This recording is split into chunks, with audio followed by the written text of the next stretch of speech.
Hi, this is Art with OCRV in Yorba Linda, California. So this is a project that we showed you earlier. It's a 2022 Interstate Sprinter van, and customer was driving this thing home from back east, had just taken delivery of it, and unfortunately got caught up in a terrible hailstorm. The whole side of the van got destroyed, the roof, the front. I believe we replaced the hood, fender, door, sliding door, quarter panel, and we repaired the roof.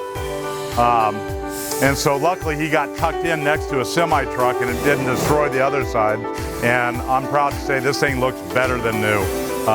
They did a beautiful job. The paint's really, really nice, all sanded and polished and detailed, ready for the customer to come pick up. So if you have a Sprinter van and you've been involved in an accident or some paint damage, we're your guys. Come see us, we'll take great care of you and do a great repair.